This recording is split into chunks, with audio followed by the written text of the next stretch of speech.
Again, I'm rolling with my birds. That's the team that I've seen win the Super Bowl recently. That's the team I've seen be the most consistent recently. That's the team I've seen go on playoff runs recently. That's the team I feel like will come back hungry. They were at the bottom of the division last year. I feel like they improved that quarterback. I feel like they improved that cornerback. I feel like they improved at the safety position. I feel like they improved at just about every position, even if it come down to sheer getting healthy. The Eagles will be better. They're slept on. Put the underdog mask back on, Philadelphia, and we gonna get it popping this year, okay? We gonna get it popping. Everybody sleep, we gonna wake that ass up. That's all I gotta say. On today's episode of Bridge the Gap.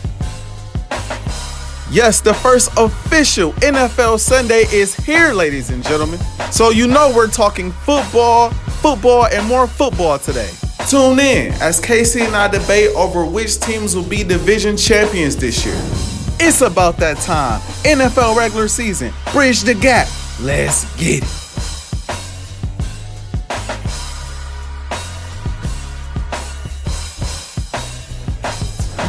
BTG, what's going on, BTG fans? It's good to be back. Your boy KC here. Ajae, how you feeling today, man? I'm feeling good, man. Happy to be here. KC, how you feeling, man? I'm feeling blessed. It's a lot of good things happening. Just in life, in the personal world, in the professional world, in the sports world. Like I'm good to be here. It's good to be blessed. Hey, we got a lot to talk about today. You know that, right? Sir, we got to go division by division. People, this is where the most cap come out from KC. We know this. This is where it comes out. No, it's no cap. It's just facts. But we're going to get right into it because this is probably going to be a longer show. BTG fans, hang in there with us. If not, you can just fast forward to the division you want to see. Come back, take it piece by piece, whatever the case may be. But we are going to start in the division of that bad man, Aaron Rodgers, Packers, Bears, Lions, Vikings, Minnesota. Let's talk the NFC North. Ajae, I will kick it to you first. Who you got coming out that division, man? KC, as bad as I want a cat. I know. I want a cat, man. Because I like what I'm seeing from the Vikings. They don't have a lot of depth at their positions, but starters-wise, they're a pretty solid team. They don't have many holes. The offensive line is something that they need to get fixed expeditiously. They need answers there. I feel like they need better answers at backup quarterback, but Kirk Cousins is pretty durable. The secondary improved. They got Pat P back there now at cornerback, leading the young crew. The Lions, they're the Lions. We never really expect them to be competitive any year. I can't remember last time the Lions were really competitive. And then you got Chicago, who just decided to go with what they call them, the Red Rocket. What is that? The Red Rocket. Yeah, the Red Rocket. Yeah, the Red Rocket. Dalton, AD.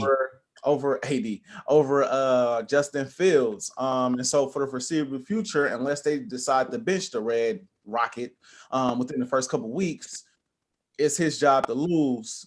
And I don't really see them winning that many games with him at quarterback opposed to Justin Fields. So with that being said, I have to go with the Green Bay Packers just by default. Y'all know I'm not no Packers fan, but by default, I'm going to have to probably side with KC here. The Packers, they were just in the NFC Championship game last year. This is probably Aaron Rodgers' last game in Green Bay, or last season, I should say, in Green Bay. So we expect him to come out, be hungry, be dominant, be, the Aaron Rodgers that he was last year, if not real close to the Aaron Rodgers he was last year. We just expect greatness for them as a team on both sides of the ball. You still got Devontae Adams. You still got Aaron Jones. You got the squad. I know Bakhtiari is hurt again, if I'm not mistaken. But Green Bay is Green Bay. We expect Green Bay to come out to dominate. I can't see a team that just came from the NFC Championship losing more than, in a 17-game season, losing more than, 4 games. And I think 13 wins, 12 wins, 14 wins is enough wins to get them the number 1 seed in the NFC North. Now, playoffs may be a different story, but as far as just winning the division, I got the Packers winning the division pretty easily. Ajae, you sound like a smart man already today, bro. Like, I'm not even gonna lie to you. You sound smart. I mean, you hit it right on the head, and we don't have to, get into too much detail about this division because I think we're both on the same page here. But I think you're absolutely right.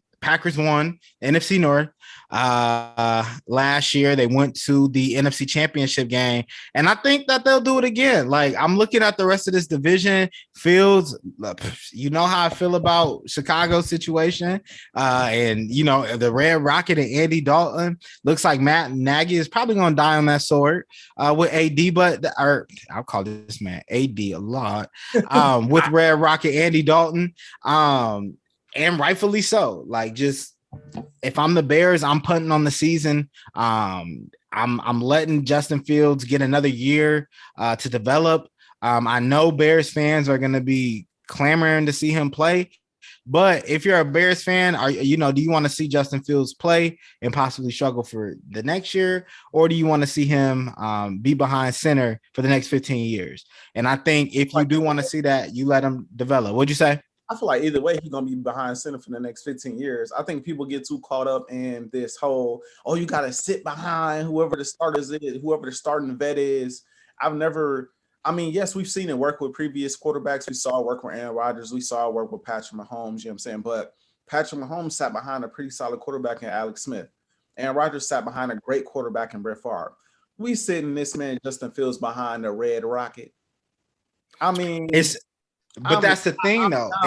I just don't know. If I'm the, and I'll let you go, but if I'm the Bears, I'm starting Justin Fields week 1. That's just me. The reason why I say it has nothing to do with throwing Fields out there. He's going to have to learn.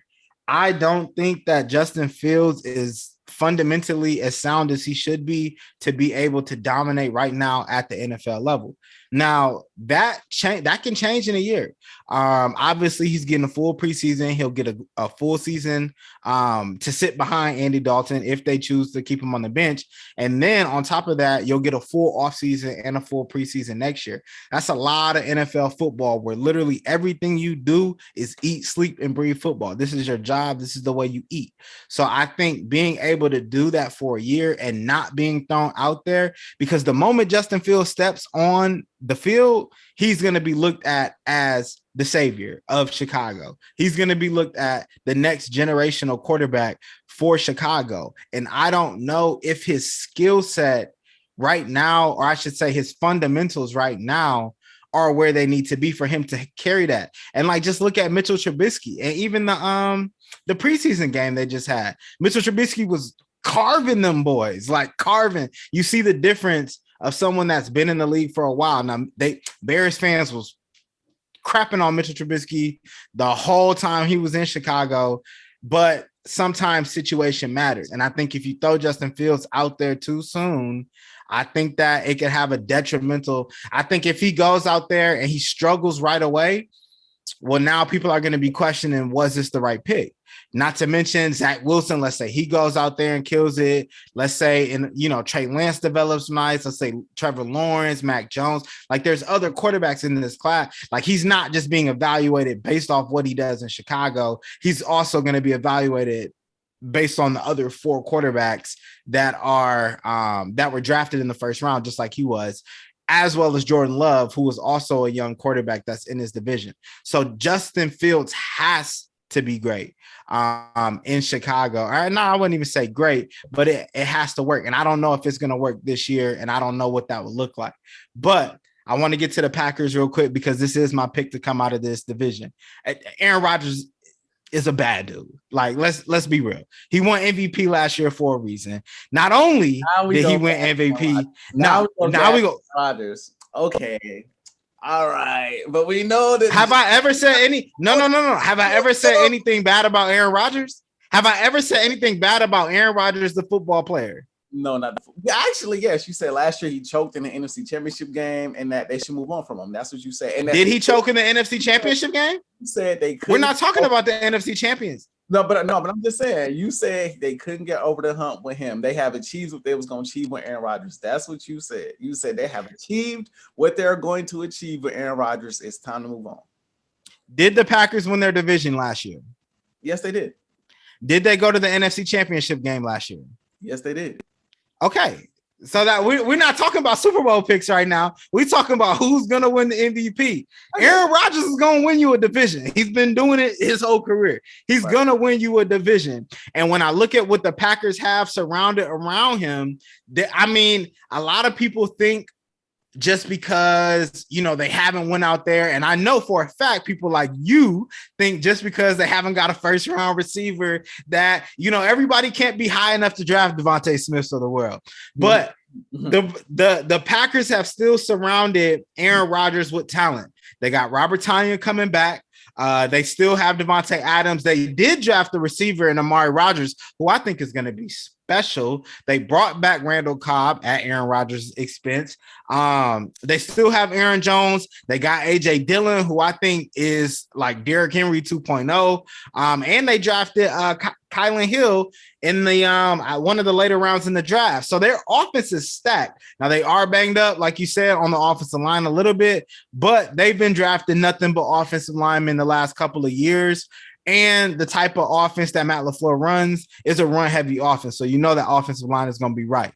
The defense, that's the question mark.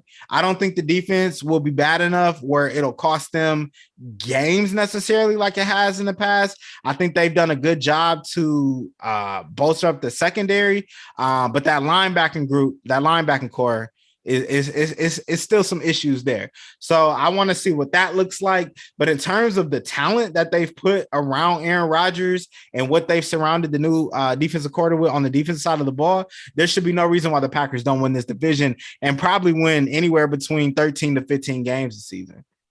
Yeah, I'd have to agree for the most part. I'm gonna let some of the cap slide. Mr. AJ Dillon reminds you of Derrick Henry 2.0. But again, it's a fact.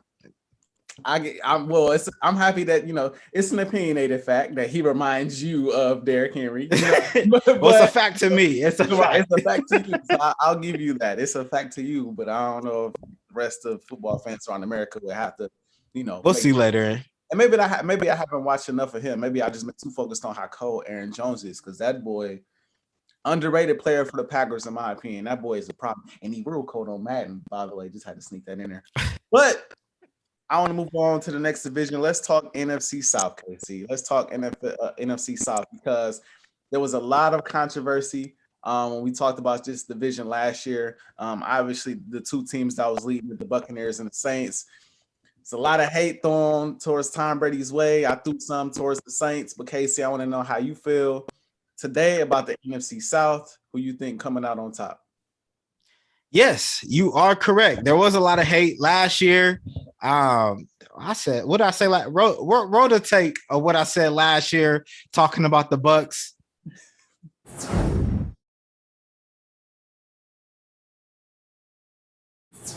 Listen, Tampa Bay, they got a lot of pieces, yes, but sometimes when you have a lot of pieces, and you know this for a fact, as an Eagle fan, Mr. Dream Team, sometimes the pieces just don't fit. And when I look at Tampa Bay, they got a lot of pieces. Honestly, Tom Brady's he's like 50 years old now. He ain't going to be able to move around in that pocket. And I'll tell you what, that offensive line for Tampa Bay is not the offensive line that he had in New England. I'll tell you what, Bruce Arians is a quarterback whisperer, whatever.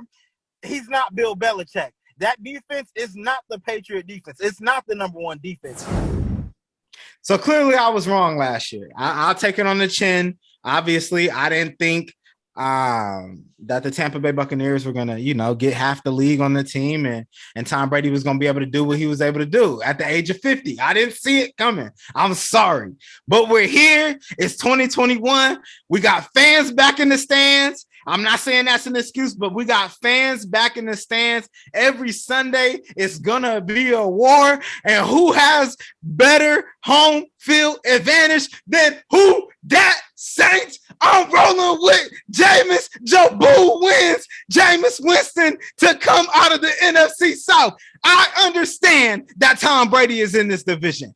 I understand that the Buccaneers are the reigning, defending Super Bowl champions. But damn it, Jameis Winston is here to stay. I don't care that he had 30 and 30. It's cool. He still threw 5,000 yards. I don't care that he can barely see. It's cool. He still threw 5,000 yards. And damn it, I don't care that he's working out, doing weird hula hoops and jumping through and jumping over cones and jumping through. I don't care none of that. He still threw almost 5,000 yards. And I'm sorry. I remember there was a guy in New Orleans by the name of Drew Brees who also threw 5,000 yards consistently in that offense. Sean Payton works wonders at the quarterback position. I understand Michael Thomas is not going to be there. Honestly, I think a lot of what Michael Thomas has been going through is more so geared with the frustration around the offense, frustration around some of the decisions that Sean Payton has made. But it was reported that they had a conversation and they're good now. So Michael Thomas is recovering from this ankle injury, but Jameis Winston is good enough to get you about maybe if Michael Thomas is out the first 6 games, Jameis can get you about half those games, and you still got about 2/3 of the season left. I go over to Tampa Bay. The Super Bowl hangover is real. The Super Bowl hangover is real. Now, I think that they will be good. I think that they will be competing for this division with the Saints. I'm not going to say they're going to fall off and be 8-9 or 9-8. That's wild. But I think that they'll probably win about 11 to 12 games. And I just think that the Saints are going to be that much better this year with Jameis Winston at quarterback because he's not afraid to go out there and make the passes. He's not afraid to stand in the pocket and throw the deep ball. And the Saints defense, we already know it's elite, and they have a damn good home court or home field advantage. So for that reason, I'm rolling with who that said they're going to beat them Saints to win the NFC South this year. Alrighty then.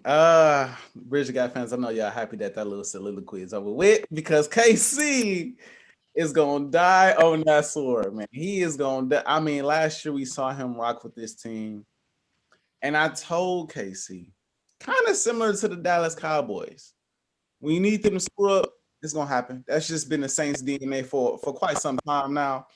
But KC, I just want to ask you a question. What do you think the Buccaneers record is gonna be next year? They'll probably go 12-5 or 13-4. Wait, so I thought you said the Saints would win will probably win like 11 games. Oh, you said the Saints record? No, I asked you initially about the Bucs because you said the Saints would win like 11 games. So do you think 11 games is enough to win that division? No, the Buccaneers. I said the Buccaneers will win like 11. Okay, so then how many would the Saints win? Like 13. 13. Lord have mercy. Okay. I can't buy in on the Saints. And the reason why I can't buy in on the Saints is for one big reason, 2 big reasons, actually.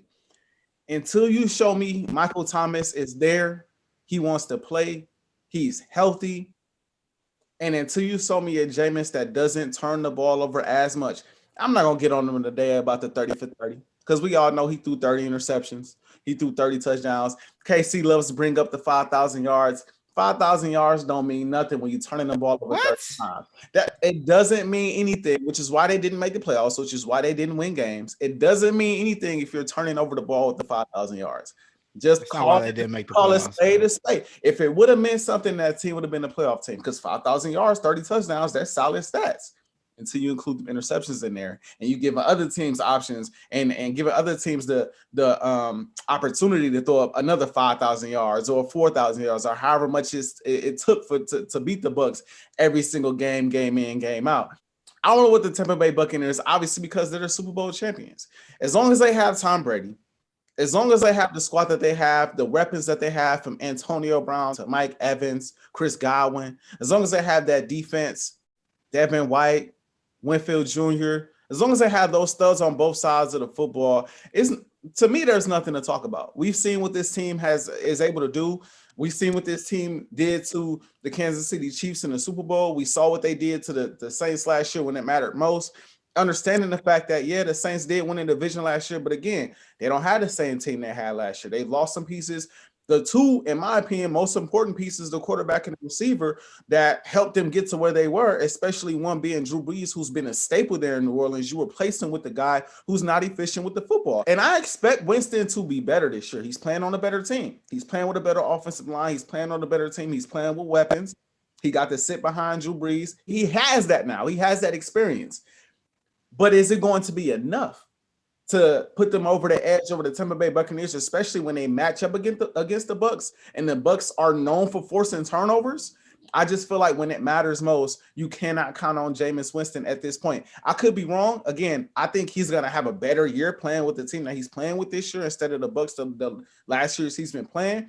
But Jameis is going to give you, if he don't give you 30 interceptions, he's probably going to get you somewhere between, I say, 17 to probably 25.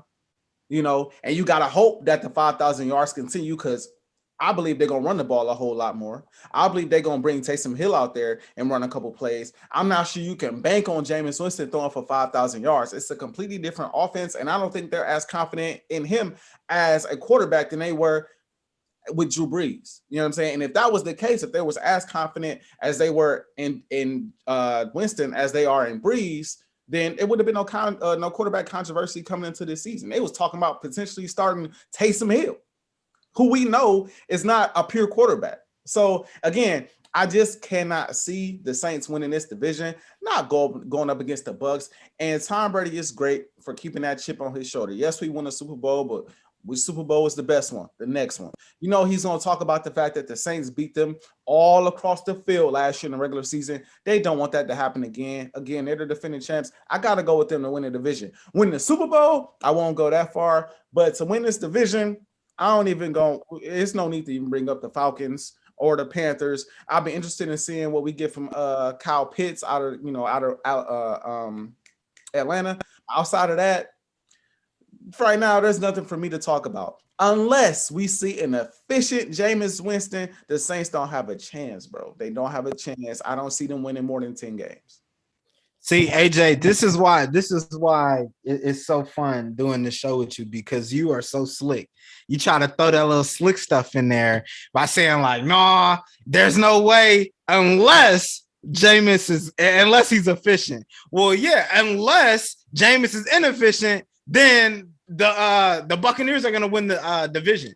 However, Jameis is going to be a lot more efficient. And I'm going to tell you why. You keep mentioning, if he didn't throw the 30 interceptions, the Buccaneers would have went to the – if they would have gave him some talent around the defense and on the offensive line, maybe he wouldn't have been rushing some of those throws. This ain't the same offensive line that he had in Tampa, and this ain't the same defense that he had in Tampa, and this damn show ain't the same running game that he had in Tampa. He's going to see a lot of boxes that are full because you have to stop Alvin Kamara. This is completely different than whatever carousel they had at running back behind him in Tampa.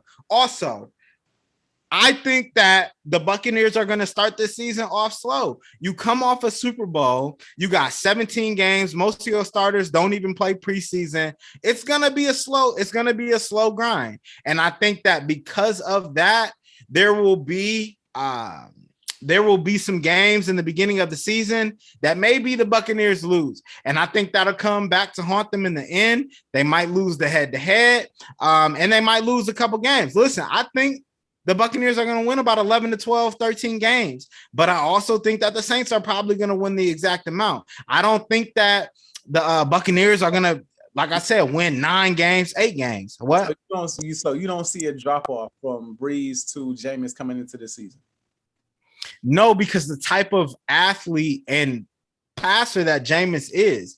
Drew Brees, maybe from a cerebral and a experience standpoint, sure, right? Drew Brees doesn't throw the interceptions. He's pretty efficient with the football, yes, but you're getting a different type of quarterback in Jameis. You're getting someone who's going to throw the ball. He's going to make the receivers happy, and now you have somebody like Alvin Kamara that can take the pressure off of you. You don't have to be the hero every single drive. And when he was in Tampa, he was forced to be the hero every single drive. The defense wasn't helping him out, so he was forced to have to be in shootouts every game. And when you throw the ball more, you're going to throw more interceptions. Granted, some of those interceptions were on Jameis, but Sean Payton, they picked him up, they re-signed him, and I get Taysom Hill. It's been this quarterback, but that's a Sean Payton thing. I don't think that's more. I think that's more about Sean Payton than it has to do about Jameis Winston. But I think Jameis Winston and limited action. If dating back to last year that we've seen Jameis in the Saints uniform, he has been stellar. Like that, this has been a different Jameis, and I think even in this preseason, I think Jameis Winston's gonna have a monster season. Key words: small sample size, bro. Keywords, bro. Now, do you want a bigger one? If we do bigger one, we can go undefeated in high school, or we can go the one game he lost in college, the national championship game, or are we just going to take that small sample size in Tampa? We're going to take his NFL tape. We're not talking about college. It was a lot of great college quarterbacks that came out and won great in the pros. His high school tape, it's a lot of great high school players that wasn't good in college. So again, we ain't talking about high school. We ain't talking about college. We ain't talking about nothing. We talking about the NFL. And on the NFL level, he has struggled mightily. That's all with turning the ball over. Why has he struggled though? That's what I'm asking. So why has he struggled? Why has he struggled? Because his decision making isn't where it needs to be. Now, okay. I'm not saying he can't improve on it. And I'm not saying that the Tampa Bay Buccaneers completely come off the hook because they weren't a great team, right? So I'll give him somewhat of a pass there. But again, I haven't seen him be efficient with the football on a pro level, right? I don't know if it really helps him that he's not getting as many opportunities to throw the ball downfield. Because again, how you gonna keep your receivers happy like that when you turning around handing the ball off to Alvin Kamara all day? I don't know. If I haven't seen you be efficient, what makes me think that when you stop handing the ball off and you got to win the game late, you're not gonna throw that pick? What makes me like I don't see anything that's gonna stop him unless he learned that much from Drew Brees. I don't see him all of a sudden not throwing the picks that he threw. Will he throw 30 again? I hope not. But would I be shocked to see him throw 25, 26, 22, 23? I wouldn't be shocked. And if he still puts up them kind of interception numbers, the Saints don't have a shot, bro. He got to throw somewhere between, I say, 17 and below. If he could throw 17 and below, they got a good shot. Anything over 17, the Saints in trouble. We saw Drew Brees obviously succeed for decades in this system. We saw Teddy Bridgewater come in this system and light it up. We saw Taysom Hill have success in this system. Jameis Winston will be fine, and they have the support around him. Also, you're right. You're 100% right. The whole issue in Tampa Bay had everything to do with Jameis's decision making and nothing to do with the talent that was around him on both sides of the ball. You're right. You're right. I mean, we'll see. They didn't leave them same scrubs on the team when Tom Brady got to town. But no, you're right. Because when Tom Brady got to town, cats came to Tampa because they wanted to play with Tom Brady. That wasn't happening for James. Because they knew Antonio Brown, who nobody else wanted. But we don't have to get, because we could do a whole thing about that. This is cap. And Gronk, both of them boys came to Tampa and caught touchdown passes in the Super Bowl. Just saying. That's fine. That's fine. And they're former teammates. That's cool. That's fair. That's cool. All right, but we're gonna move on. Because we could talk about that all day. Let's get into you know what? I'm gonna let you start with this one. Let's get into the NFC East. I know your birds is in the East. We got them boys, the G-Man in Washington. Let's go with the NFC East. Ajae, I got a feeling where you going here, but who you got coming out? First thing I want to say about the NFC East is this. The NFC East was the laughing stock of the NFL last year. All right. Everybody, when the NFC East got picked on, every team in the NFC East was awful. I don't think that's going to happen this year. I think every team in the NFC East vastly improved, and I think the entire division will be much better than people expect. I like what the Giants did in the offseason. I like the pickups that they got in the draft. I actually, even though I can't stand the Cowboys, I love what the Cowboys did in the draft. They went and got nothing but defensive pieces. And that boy Parsons, the man they got with their first overall pick, is going to be ridiculous. I mean, that boy looks like an issue. I mean, he like what? I don't know how tall he is. He looked like on the field, he looked at least 6'2", almost 6'1", at least. 250 bronze size coming at you full speed, through the hole to tackle the quarterback or the running back or wherever. So I like what they did there. Obviously, my boys got Devontae Smith, so I'm loving that. And then, Washington, I mean, I picked them up in the fantasy league. Stay tuned for details on fantasy that we doing this year for Bridge the Gap. But in another fantasy league, I picked up that Washington defense. That Washington defense looked like it might just end up being the best defense in football right now. But with all that being said, y'all know I got to roll with my birds. I'm sick and tired of the disrespect, Casey. I want to put the camera on me for this because I'm sick and tired, man. All right, I'm sick and tired. All of this confidence we got in the other teams in this division. As I look at this division, we got confidence in the Giants. Daniel Dimes. That's what we doing. Yeah, I know they got Saquon back there in the backfield, but Saquon fresh off of that injury this offseason, who knows what he'll be coming to this upcoming season. That defense,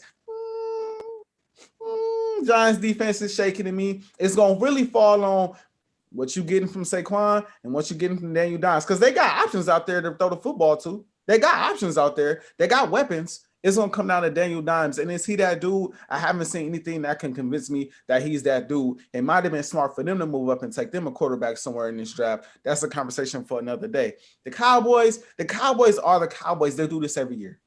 Every year they do this, bro. Every year they are stacked on paper. I got news for y'all. Dak Prescott coming back. What do that mean?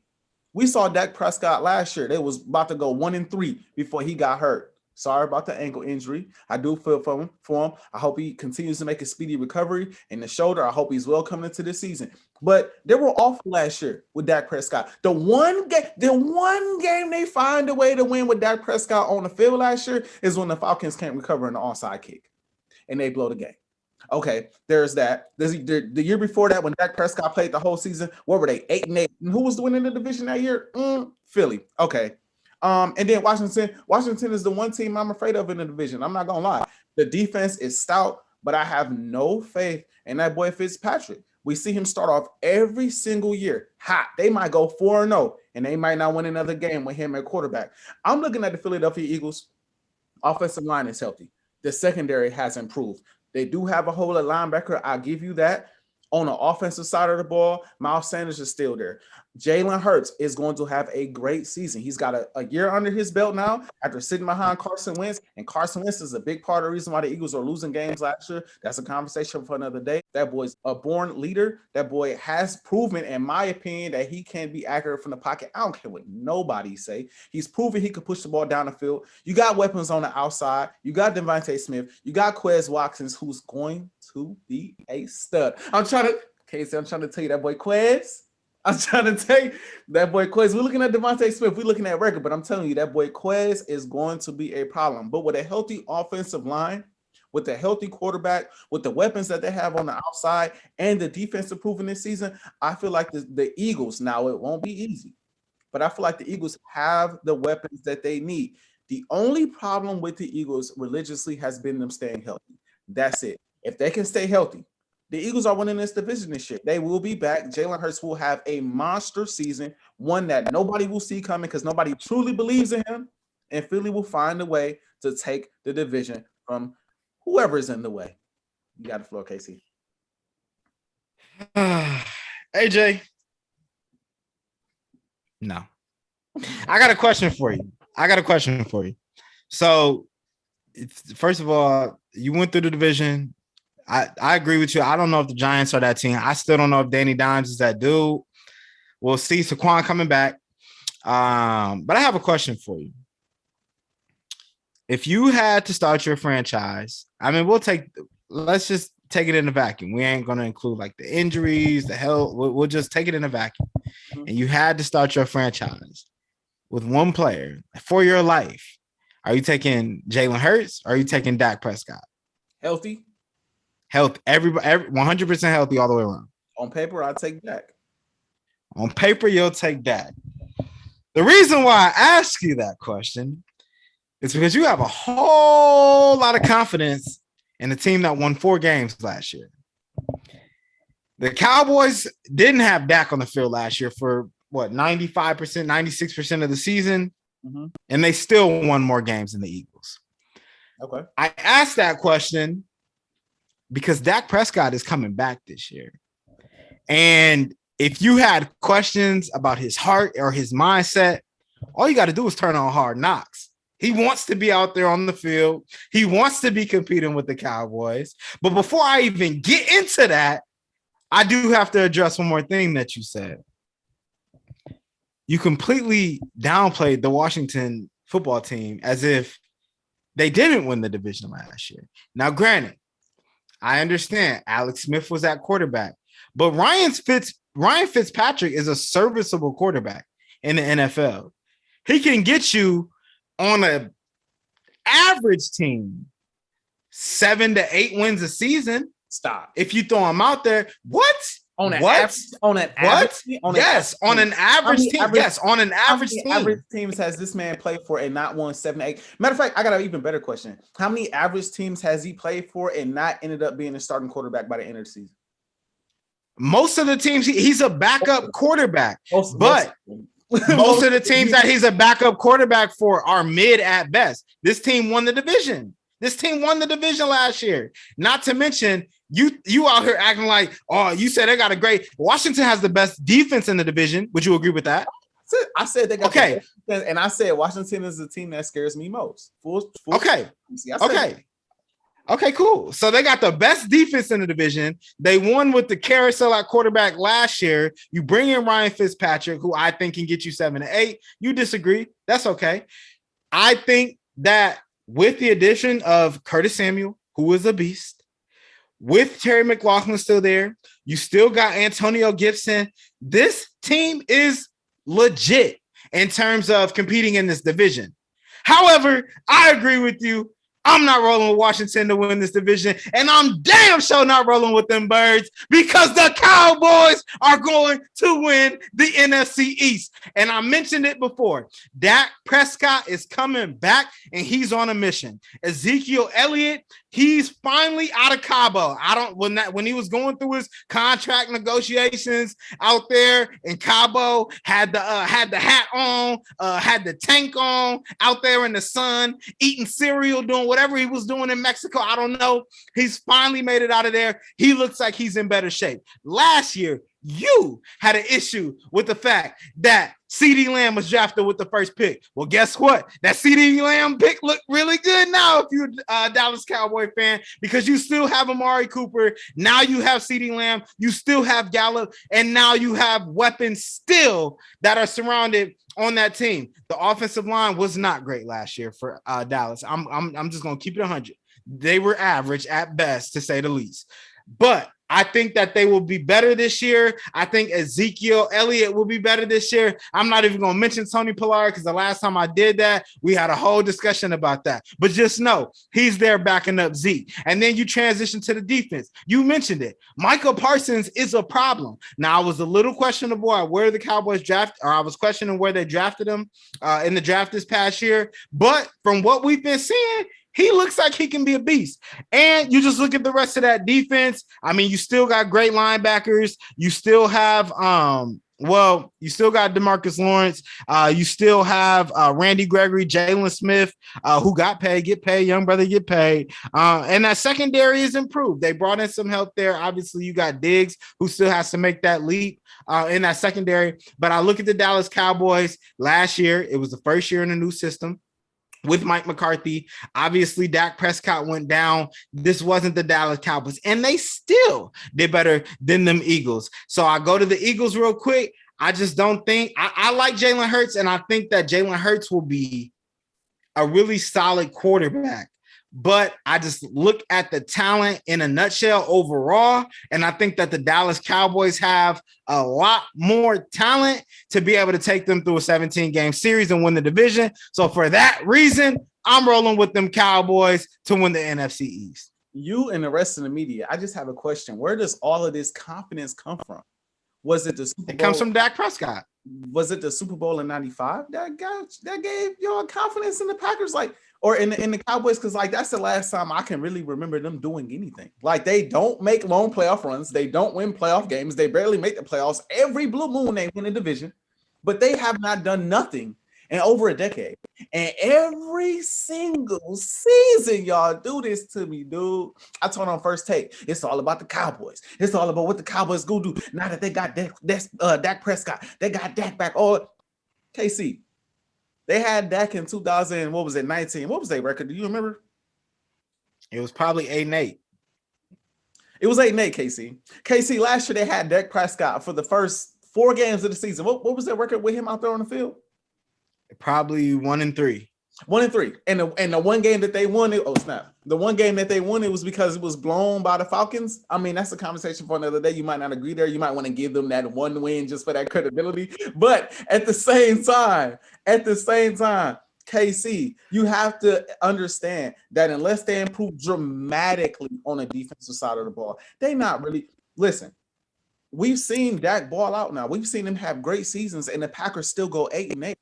Not to say that Dak doesn't make a difference. He's the difference between the team going 6-11.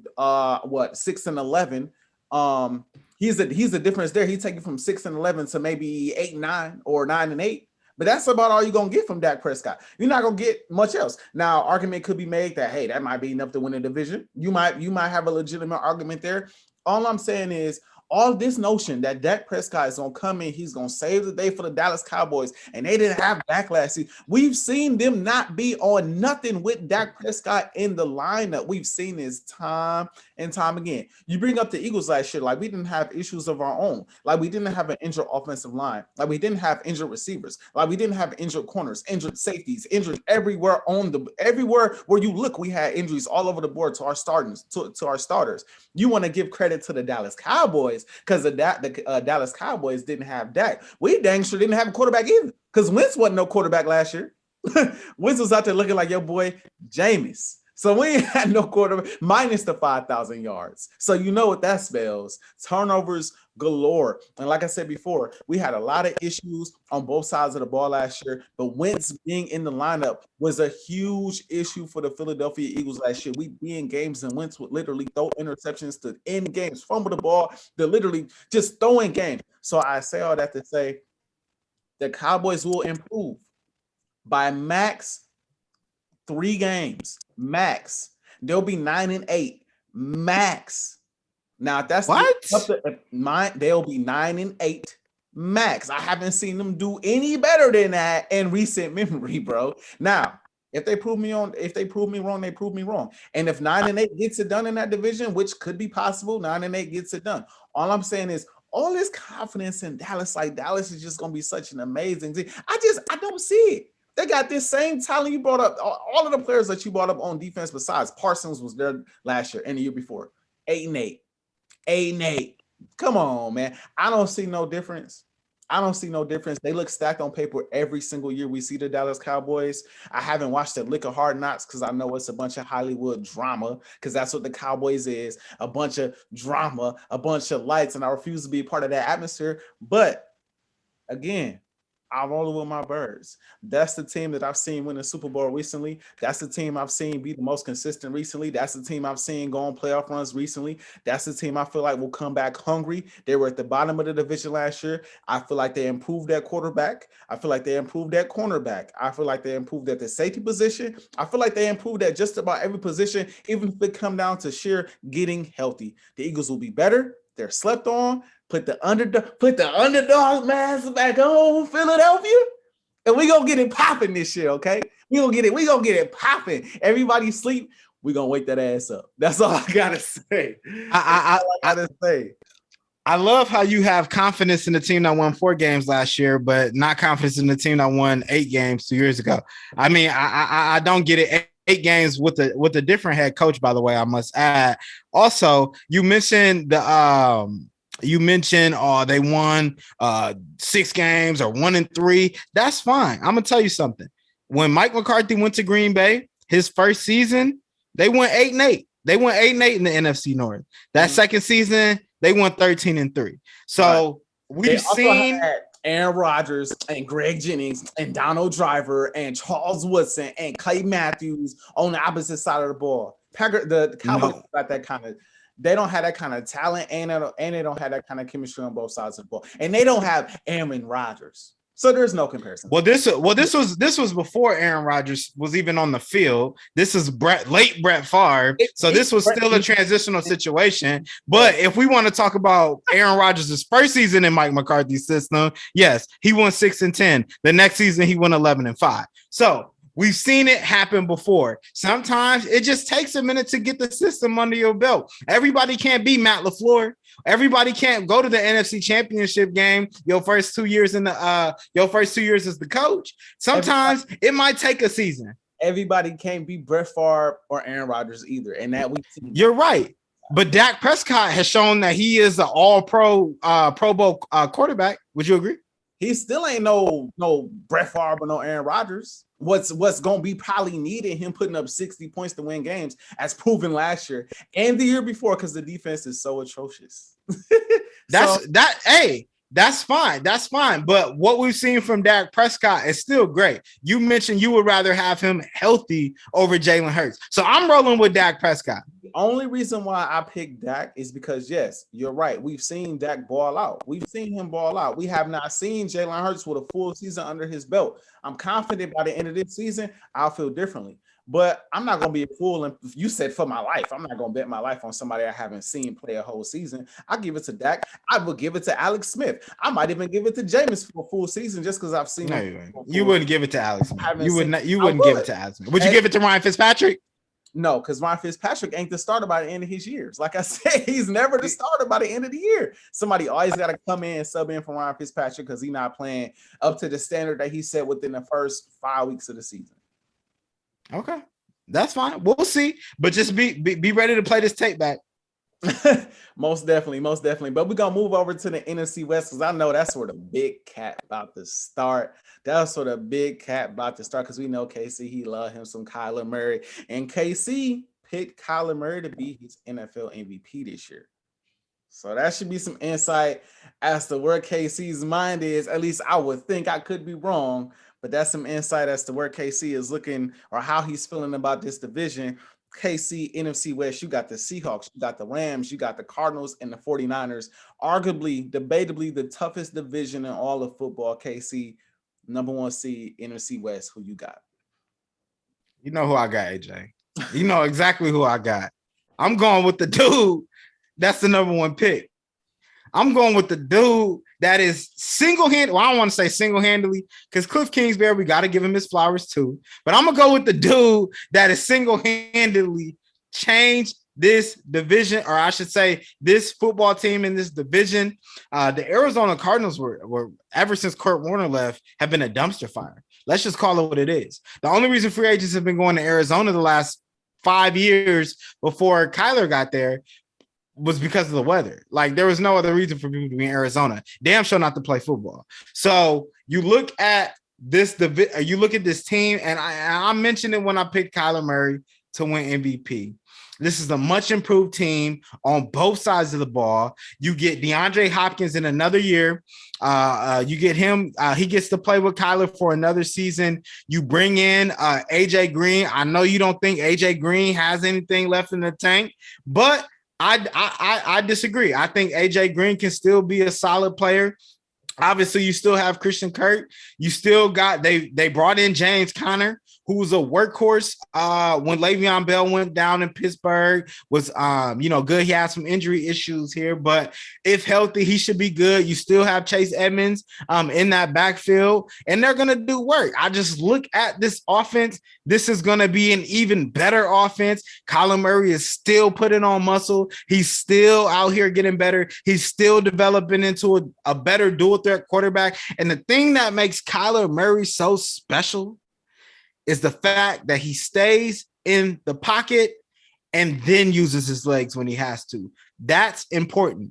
He doesn't take his eyes down the field. For a guy that's smaller than most of the people on his offense, he'll stand in the pocket and he'll make the tough throws. So that offense is going to be ridiculous. I look at the defense. I already mentioned this before. You brought in J.J. Watt. You have Chandler Jones coming back. You have Isaiah Simmons on that defense, who I think will play a more intricate role this season. You drafted Xavier Collins, who I think is the best linebacker to come out of this past draft. You also still have Budda Baker back there. You have Malcolm Butler. You still have pieces on that defense that can make you a formidable defense and compete.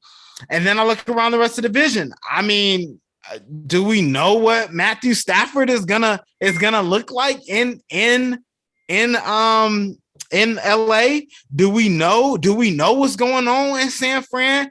Nick Bosa, he's coming back. I know that, but you still have questions at the quarterback. Personally, I think Jimmy G should be the starter for the season. Just let Trey Lance, let him learn for a year, just like Justin Fields. Let him learn for a year. But there's still that dark cloud of should Trey Lance play? Should Jimmy G be the starter? That's still going on. And then I go over to Seattle, who has a new offensive coordinator. That should help, but I just think that defense isn't as elite. And you mentioned this before, even last year, when you were like, this ain't the Legion of Boom defense we talking about. So I think because of those reasons, I think because Kyler Murray is still young and is still going to take the next step in his development as a quarterback, I'm rolling with AZ Cardinals to win the NFC West. KC, you ready for this? Go ahead. I think the Cardinals are going to be the worst team in the division. I think I said that last year, if I'm not mistaken.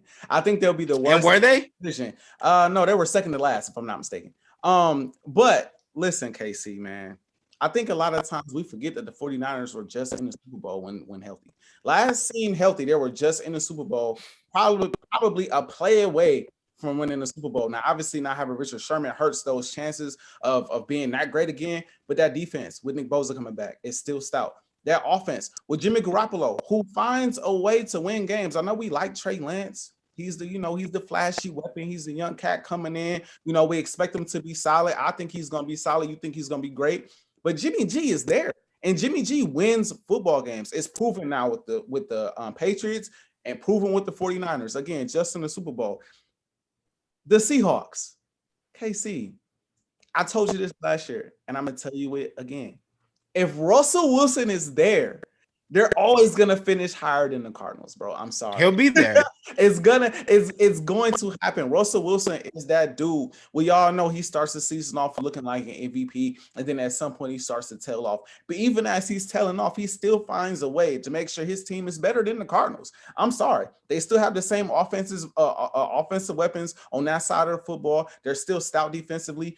They're not the Legion of Boom defense, but I don't think they need to be the Legion of Boom defense to start to finish within the top three. But I don't want to talk about them. Them Rams, now I hinted at this last episode.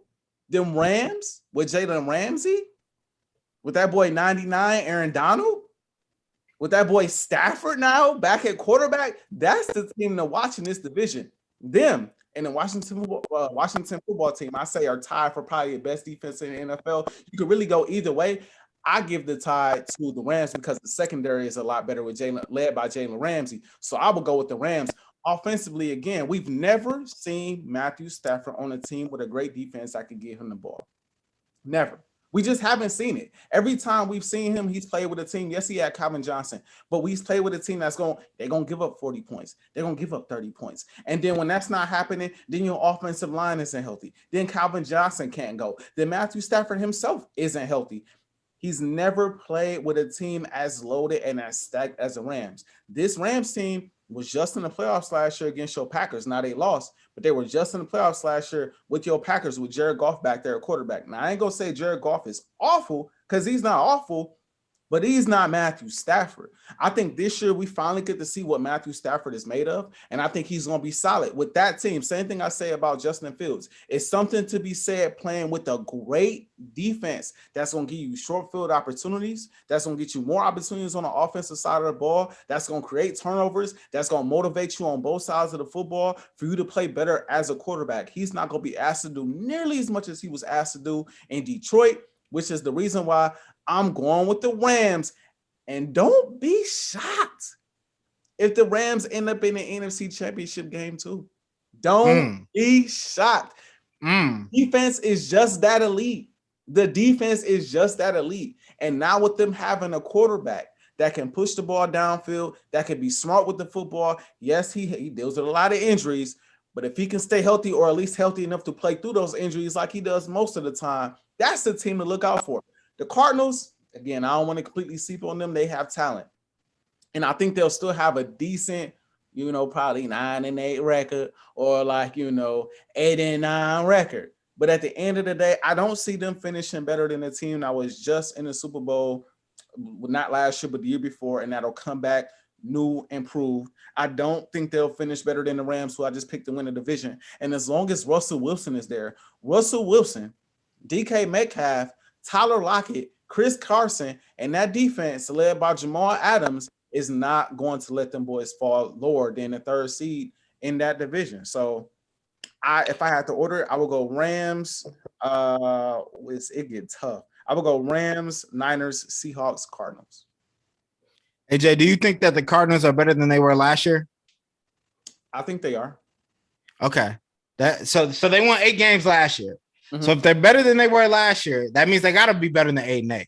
So they got so they'll be 9-8. And I don't think that. So they're one game better. So you think they're one game better? Okay, that's fine. Better.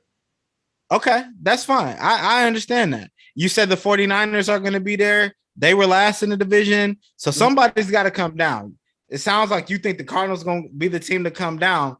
But this is the same Rams defense. Please remind me if I'm correct that Aaron Rodgers was cooking last year in the playoffs. Yeah. That had Jalen Ramsey responding to you on Instagram because you said he was getting cooked. This is that same Rams defense. Did they get better on the defensive side of the ball this offseason? Please. I don't think so. They stayed intact. Okay, they stayed intact. I believe they just lost. One, Cam Akers is out for the season. And I believe Darrell Henderson, their running back, got hurt. They did sign Sony Michel. There's a reason why Bill Belichick sent them off. Bill Belichick doesn't send away talent. Outside of Tom Brady. Outside of Brady. And Brady, and they just won a bowl. So I think that's Tom Brady retired, or not retired. Gronk retired. And the Tom Brady marriage, that was never supposed to end. That was the whole thing. I can't speak to that. But in terms of positional players, especially skilled positional players, usually if Belichick is trading them away, the trade value is not there. So we'll just leave that at that. And then you mentioned the Seahawks. Listen, Russell Wilson is that dude. I understand that. You think Jamal Adams is going to change life? Defensive players get in the bag. That's usually not a good sign.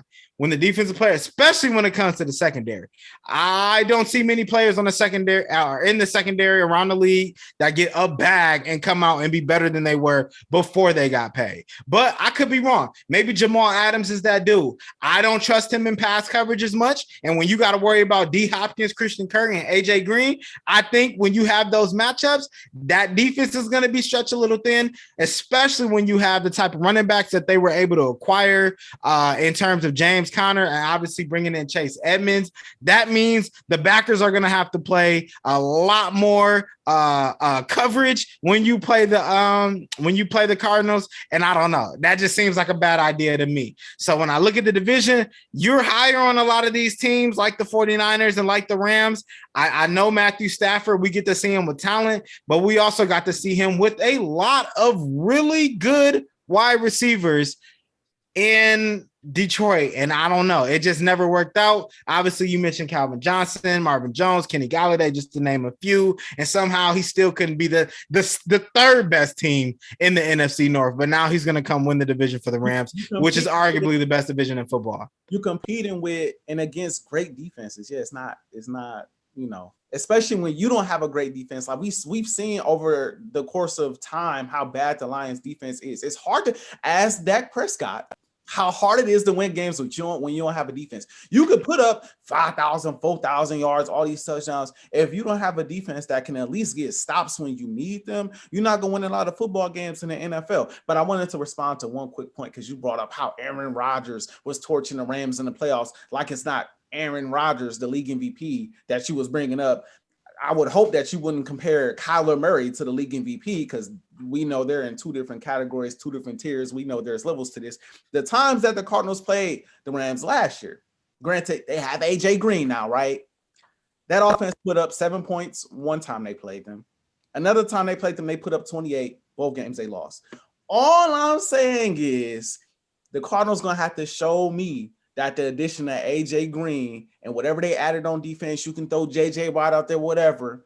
They're going to have to show me that they're a better team. They can get more than one extra win this season because I just don't see it. I don't see it. We talking about teams when it comes to history.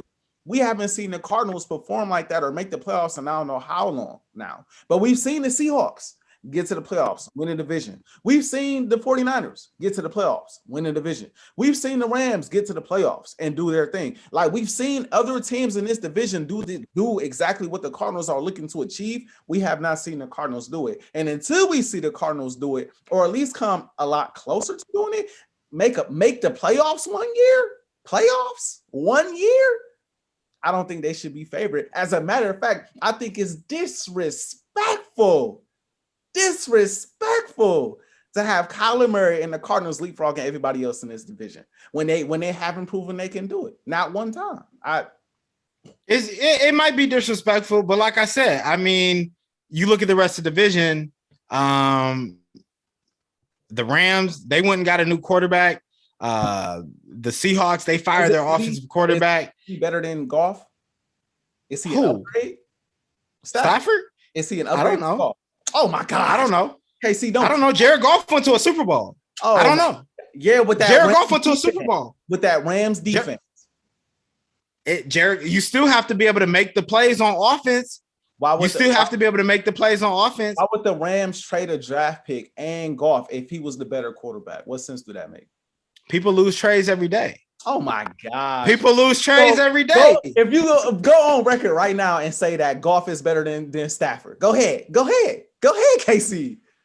I'm not going to say all that. I said, I don't know. We have to see. I want to see Matthew Stafford in this offense. Matthew Stafford is a better thrower of the football, but I don't know if he's a better leader than Goff. Goff, you mentioned Jimmy G. He finds ways to win. Well, Goff was finding ways to win football games too. And Cooper Kupp, what's the tight end name? I can't think of his name off the top of my head. Robert Woods. They found ways. Brandon Cooks, before they traded him, they found ways to be effective with Jared Goff at the quarterback position. So I don't know. Like, if we want to sit here and talk about that, then we can talk about that. But I want to respond to one thing that you said, because you was like, Aaron Rodgers, we're going to act like he's not the league MVP carving up this defense. Okay, well, recently, Russell Wilson has beaten Aaron Rodgers in the playoffs to go to a Super Bowl. Recently, Jimmy Garoppolo has beaten Aaron Rodgers in the playoffs to go to a Super Bowl. So we're going to sit here and act like those two quarterbacks aren't in the division and they don't have the ability to win important games, big games. And we think that all of a sudden now the Rams are just going to win the division. I just don't see it. There's way too much talent in this division for I think the Rams to win it. KC, was Russell Wilson not playing with the best defense in football at the time where they beat the Packers to go to the Super Bowl that year? Did he not still have? I don't know if it was the best defense at the time. Did he not still have LOB? LOB was on the way out. LOB was on the way out. Still had LOB. KC, when Jimmy Garoppolo beat the Green Bay Packers, did they not have the best defense in football? That's going to be back this year, by the way, minus Richard Sherman. I would say yes. I would say the 49ers, yes.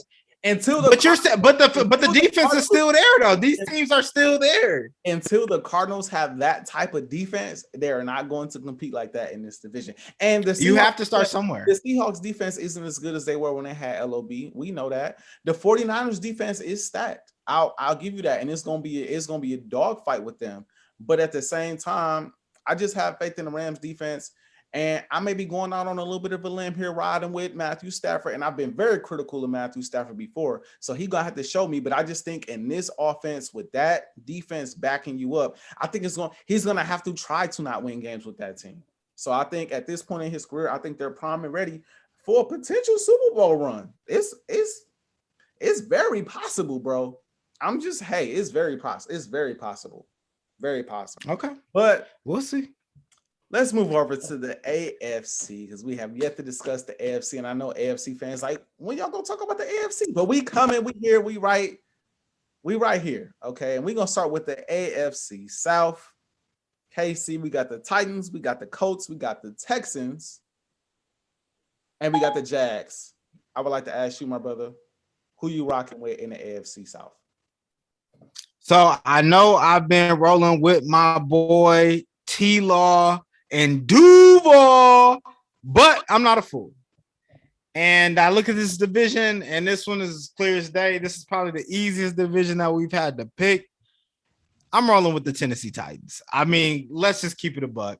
AJ Brown, Julio Jones, Derrick Henry is borderline a cheat code. Now, Julio Jones has to stay healthy, but throwing Julio out there and AJ Brown on the other side and Derrick Henry clogging up box, oh my God. Like this, as long as Tannehill doesn't mess this up, which it's possible he can do it. As long as Tannehill doesn't mess this up, this could be arguably the best team in the AFC.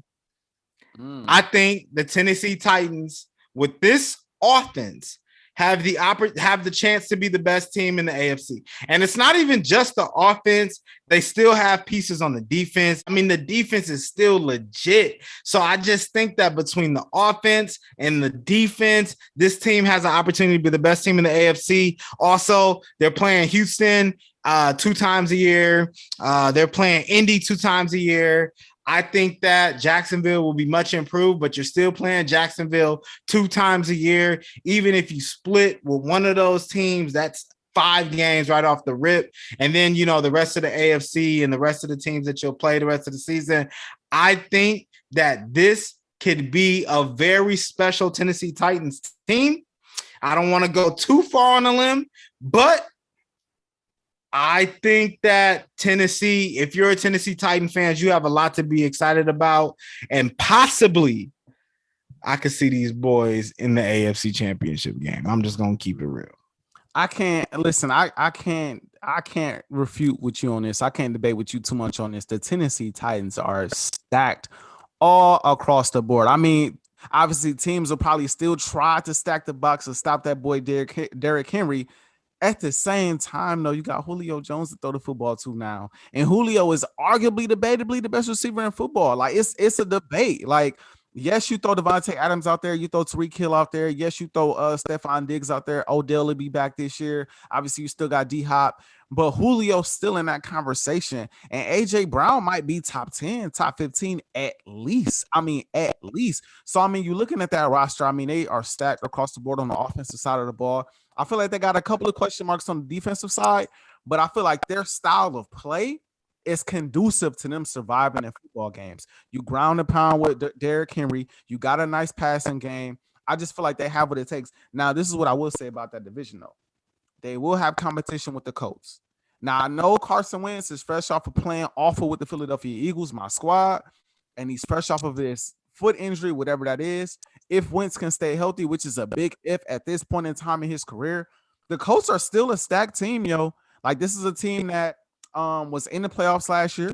This is a team that, you know, was on the verge of advancing in the playoffs last year. You know, they're a solid football team. They had Phillip Rivers back there. I like to think that Carson Wentz is an upgrade from Phillip Rivers. And so the Colts are a good team on both sides of the ball, a much better overall team than the Eagles were last year. So I think Wentz will be better this year. And so they may give the Colts or they may give the Titans some trouble. But all in all, if I had to put my money on it, if I had to place something on this, I would have to roll with the Tennessee Titans to win this division. I just think they're stacked all across the board, and it's hard to bet against that. I'm very interested in seeing what your boy T Law has this year. You know how I feel about him. I don't need to reiterate that. And the Texans are a dumpster fire, so there's no need to even talk about them. I'm interested to see what T Law does. Yes, you are correct. The Texans are a dumpster fire, but the Colts really intrigues me because you mentioned them possibly being competition. Personally, I don't think they're going to be competition. I think that Tennessee will dog walk them twice, but that's just my own personal opinion about that. I just don't think they have the offense to keep up with Tennessee, and that matters. Like these boys, like Tennessee, Derrick Henry is a problem, dog. Right. And Derrick Henry does what he does against stacked boxes, right? So you're able to he's still able to get 2,000 yards when defenses are literally gearing to stop him. AJ Brown was already there. He was already a problem, but there was Corey Davis on the other side of him. Now Corey Davis is Julio Jones, and I think Corey Davis is going to be good this year too, but we'll get into that sec. But I just think that Julio and or AJ are going to see a lot of man coverage, and if that is the case, there's going to be a lot of problems for a lot of cornerbacks that are matching up. And if you try to play zone, I don't know, if you try to Derrick Henry is just gonna, you can't stop it. Like I said, as long as Tannehill doesn't mess this up. The Titans are big, bro. They got big Julio Jones, who's a bigger receiver. They got AJ Brown, who's a big receiver. He's big, huge. He'll run right through you. And then they got Derrick Henry, bro. Like, they just big. Like, nobody's going to want to line up and tackle this team for 60 minutes. Nobody is going to want to hit this team for 60 minutes. I'd have to see it to believe it. I think they're too big. I think they're too strong. And as far as Tannehill is concerned, I've never been the biggest fan of his. But I think with all of this at his arsenal, bro, it's hard to mess that up. It's hard to mess that up. Even if you're not putting the ball exactly where it needs to be put, Julio going to go get it. AJ Brown gonna go get it. And if you're struggling to throw the football, hey, Derrick Henry back here in this backfield, that's ugly. It'll be hard for. Oh, go ahead. I was gonna say the defense is questionable. Like, if they run up against a Kansas City, if they run up against the Ravens, who they've been, that's like dang near their rival outside of the division. If they run up against them, they may still have some defensive issues, but I just think their offense is too solid. And like I said, the way they run their offense, dominating the time of possession, it makes it hard for opposing offenses to get their rhythm, opposing teams to, catch their stride in football games, and it makes it harder for other teams to win. So yeah, I love the Titans. I really do, bro. Like you said, AFC Championship, I wouldn't be shocked. Yeah. If they're gonna do it, this is the year. But let's get to the division that has the former reigning AFC champions in it. AJ, this is an interesting one, right? Because Kansas City has been dominating this division for the last few years. But let's move over to the AFC West. And what are your thoughts on this? Because I know you be hating on my boy Mahomes, but I know you're a smart man. You know football. So what are your thoughts on the AFC West? Who you got coming up? I said last year, the Kansas City Chiefs wouldn't go to the Super Bowl again, and they wouldn't repeat. I was wrong about them getting to the Super Bowl, but I was right about them not repeating. From the standpoint of, like, it's hard to go to the Super Bowl back-to-back years. It's hard to repeat as Super Bowl champions. Like, that's not an easy thing to do. That's a hard thing to accomplish every year in the NFL. That's always evolving in the NFL. That's always getting talent in. Every year through the draft, every year through free agency, every year there's a team that pops up that's better than you expected. The Chiefs are going to dominate this division. I think the only team that I'm really looking at that's like, they might sneak up on some people is the Chargers, because that boy Herbert is cold. But this is what I'm going to say about Herbert. The book is out now. You know what they say, KC? Sophomore season. Is it going to be as great this year? I got to see it. I have to see it.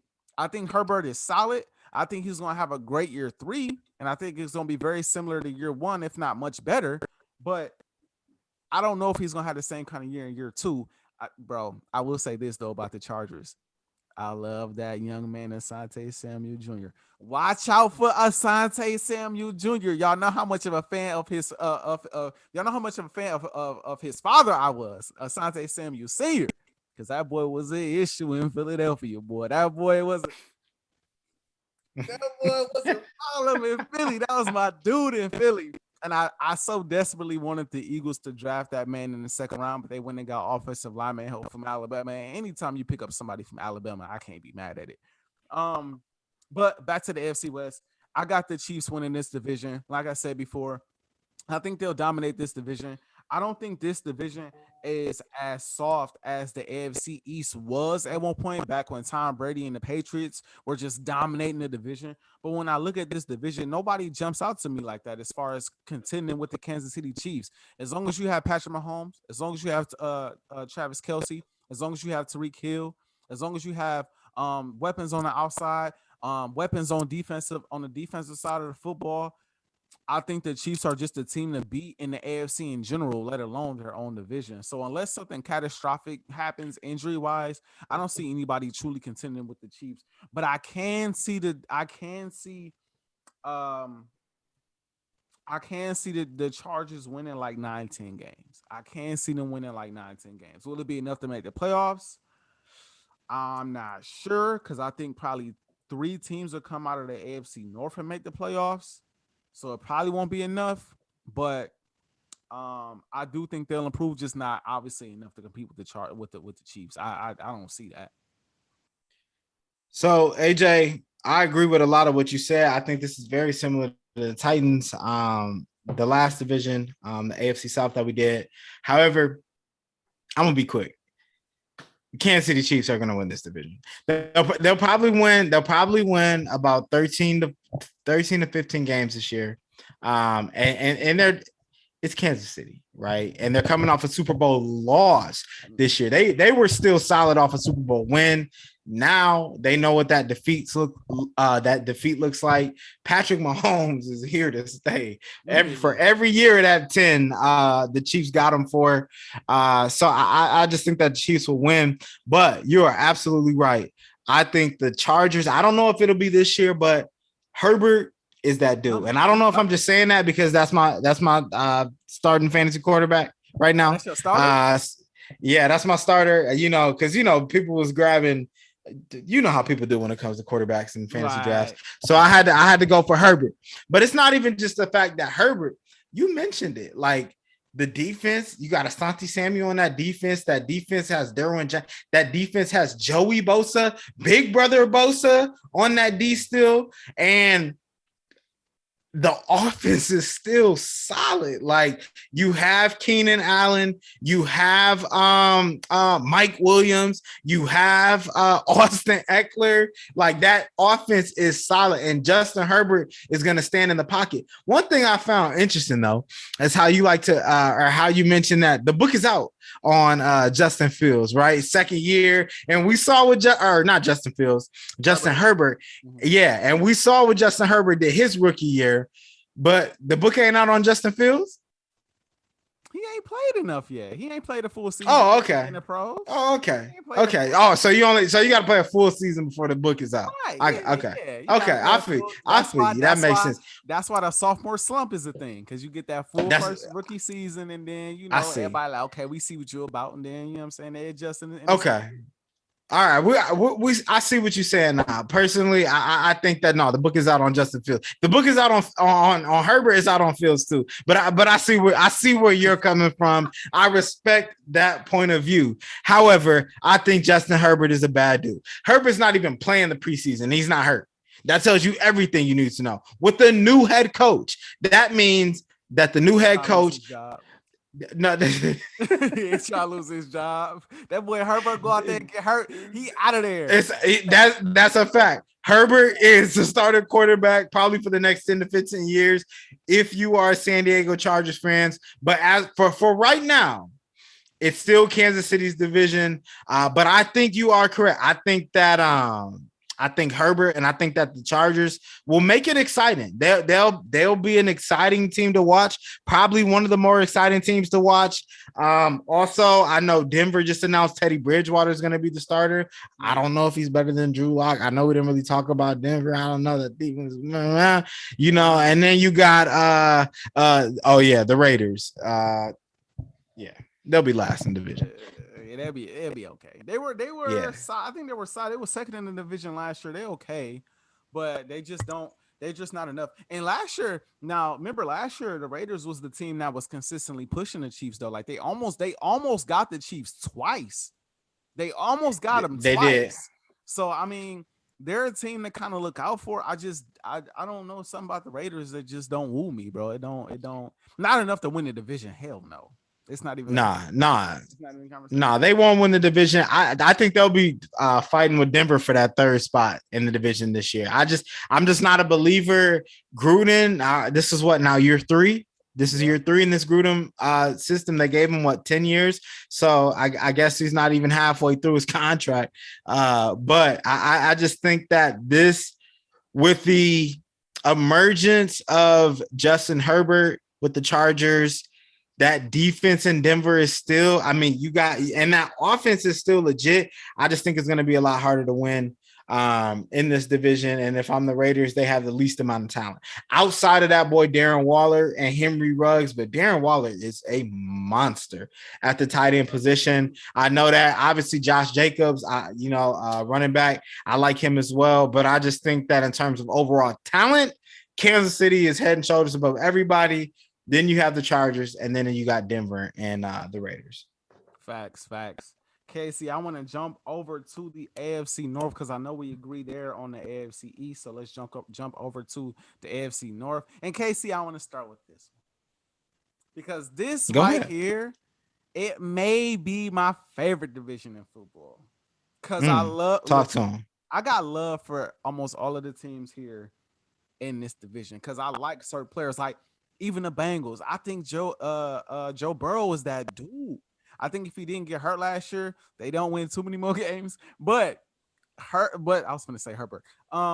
Burrow is nice. The boy can play. Now they should have got more offensive line help in the offseason, in the draft. I know they wanted to get Jamar Chase. I don't necessarily blame them for that. At the same time, you got to find a way to protect your number one quarterback. You just got to find a way to protect the franchise quarterback, or else he might hit. God forbid he end up hurt again. You got to find some offensive help there and offensive line help there, and that'll hinder them and probably make them last in the division again. But you look at the rest of this division, the Steelers with Big Ben. We know Big Ben, even though he's not Big Ben no more, he still get that respect. You know what I mean? Like, you still trust Big Ben to an extent to be a savvy vet, to come in and to make plays, to come in and air the ball out, to come in and make clutch plays down the stretch. Like, that's what you expect. Like, honestly, you never feel like you truly, even the game last year in the playoffs where they was getting wrecked, Big Ben still was trying to will them back in the game. Now, obviously, the Browns wasn't having it, but Big Ben was still trying to will them back in the game. And you got love for Big Ben for that. Najee Harris is going to be a stud, and I think he's going to take a lot of weight off of Big Ben coming into this season.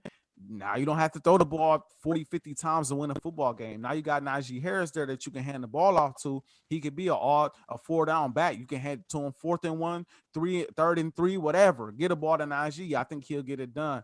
Passing game and running game. Then you look at the Browns.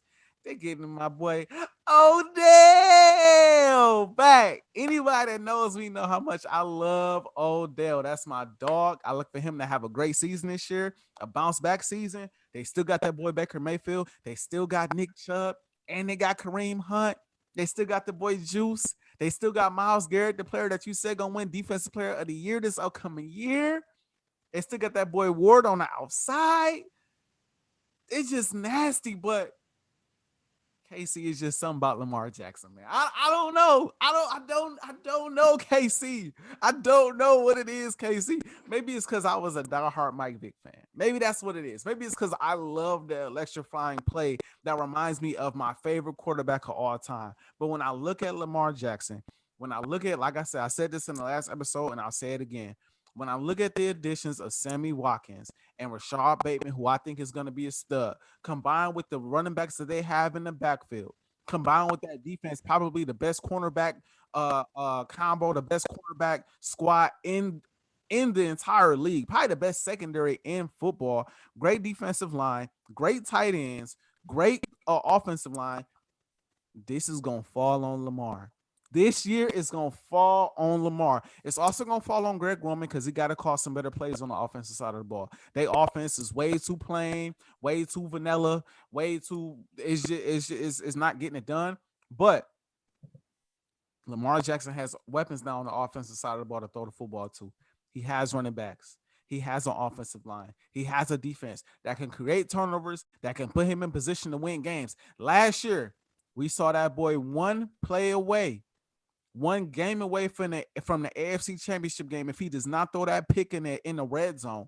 Who knows? So if he comes into this season and he improves as a passer, maybe he doesn't even improve as a passer, but the weapons that the Ravens have gone and gotten in the offseason helps him improve in the passing game, and they can keep the running game at where it is, and that defense can be what it is, and Lamar can be as electrifying as he's been his first couple of years in the league. The Ravens are the team to beat in this division. Don't give me the Browns, because the Browns did lose to this team twice last year. People forget that. They got stomped one time by the Ravens. And then towards the end of the season, when the money was on the line, that boy Lamar was out there playing with cramps in his legs and everything. They said he had the boo-boo, but he said he had cramps. I don't know which one it was. Whether he had the boo-boo or he had cramps, the boy was out there throwing game-winning touchdowns on them Browns to seal that game. And don't give me the Steelers, because even though I got a lot of respect for Big Ben, and I got a lot of respect for that boy Najee Harris and even Juju Smith-Schuster, who I picked up in fantasy this year, interested to see what he does. Even though they got that, I don't think it's enough. I think Big Ben is a little too old, and I think when they need him most this year, it's going to be very similar to how he played last year in the postseason. So I'm rolling with the Ravens. I think they have a record of like 12-5. No, because that probably won't be enough. I'll say 13-4, and I think I'll probably put the Browns right behind them, and it's going to be the Browns going to make it close, because that boy Odell is going to ball out, show everybody why he's still a top 5 receiver in the NFL. But it won't be enough, because Lamar Jackson and the Baltimore Ravens will find a way to get it done. AJ, I know you love you some Lamar, man. I know you love Lamar. I know you love you some Lamar. And the way I know that is because you picked Lamar to go to the, I believe, the AFC Championship game, or you said watch out for it last year, and we saw what happened. The same thing that happened the year before. Get to the playoffs, somehow he frees up in the most important moments. No. But he got the monkey off his back. He won a playoff game. He won a playoff game. He won a playoff game. I'm sorry. Credit for that. He gets credit. He did. He took down a tough Titans team. That was a tough team last year. The Titans obviously better this year, but there was a tough team last year too. So you are 100% correct. He did win a playoff game, but I don't think that matters in the grand scheme of things, because I don't think they're going to win the division. As far as Baltimore, I think they have a lot of talent. I think they made some improvements this year that really strong-armed them last year. But I still think at the end of the day, there's just a better team in this division. I'll get to them in a second. You look at the rest of the division. Obviously, you brought up the Bengals and Joe Burrow. They definitely should have went with an offensive lineman, especially seeing the way Jamar Chase has been looking in the preseason. Somehow he don't develop the case of the yips when it comes to catching the ball. Don't know what's going on there. Maybe he's feeling the pressure of being a top 10 receiver pick. I don't know. But Jamar Chase ain't looking like the Jamar Chase we thought. What's the guy who you thought was going to be better than Vontae Smith? I know it's early, but I'm just saying I don't think that boy going to be better than Vontae. Now, granted, not to go off topic, because Vontae didn't look the greatest in his preseason debut either, but I'm just saying that boy not going to be better than Devontae Smith. But you keep going. Oh, Devontae Smith has to stay healthy. That, we have to see him play. Right. So I don't know. The book is still out, but I mean, we're going to get off that. But I think they should have probably went offensive line there. There was a lot of talent at the offensive line that were on the board when they were picking Jamar Chase. This is a conversation for a different day. Now, the Pittsburgh Steelers. Najee Harris is that dude, and he's been that dude. And he's also on my fantasy team, by the way. I was able to pick him up, I believe, at the 8th, 9th, 10th, 11th pick in the draft. I think he's that late in the draft. It's a steal. It's a steal. It was there. I had to take it. And Najee Harris is going to tote that rock. He's going to tote that rock. If AJ Dillon is Derrick Henry 2.0, I think Najee Harris is about. Now, he's not as big as Derrick Henry, but he runs the ball aggressively. And he can catch out of the backfield, which Derrick Henry can do, but that's not his strong suit. So I say all that to say Najee Harris is going to tote that rock. They got Deontay Thompson, I believe is his name. They got him coming in or coming back off of a really good rookie campaign. You got Chase Claypool, who's also had a really good season last year. And you have Juju Smith-Schuster. But however, we saw this same thing last year where we saw the Pittsburgh Steelers start off hot. We saw them go 10-0, 11-0, whatever it was. And then somehow they folded late in the season. And I don't know. Lawn chairs, what you say? Like some lawn chairs, just folded.